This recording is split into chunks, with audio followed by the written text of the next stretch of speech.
প্রাগপুর বাইতুল উলুম বহুমুখী গুরুস্থান মাদ্রাসার উদ্যোগে 10ম বার্ষিক ওয়াজ মাহফিলের সদরে মুহতারাম সম্মানিত সভাপতি সাহেব, মঞ্চে উপবিষ্ট উলামায়ে কেরাম, আমার সামনে বসা দিনপ্রিয় ইসলাম প্রিয় ভাইয়েরা, পর্দা আলে অবস্থানরত শ্রদ্ধেয় সম্মানিতা আমার মা ও বোনেরা, সকলকে আবারও সালাম জানাচ্ছি। আসসালামু আলাইকুম ওয়া রাহমাতুল্লাহ।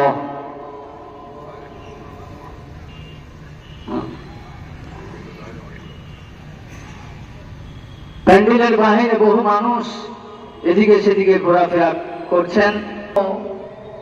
শুকর গুজার হচ্ছি সে মহান রব্বুল আলামিনের প্রতি যে মহান আল্লাহ তাআলা আমাদের উলামায়ে কেরামের মাজমা, মুরব্বিয়ানে কেরামের মজমা, বড় কেরামের জবান থেকে আলোচনা শুনছেন।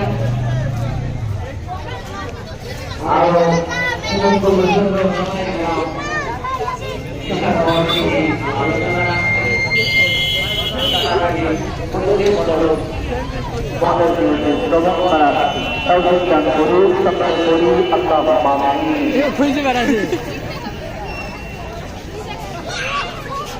Allah subhanahu wa ta'ala subhanahu hakimin muttaqin wa innaka la'ala khuluqin 'azim.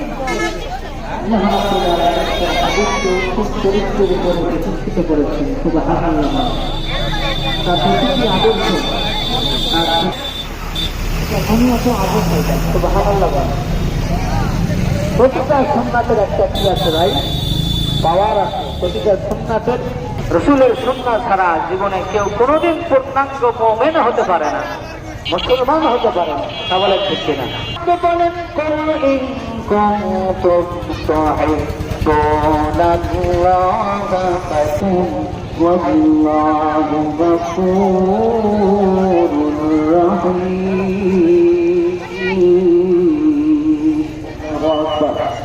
আরে বলে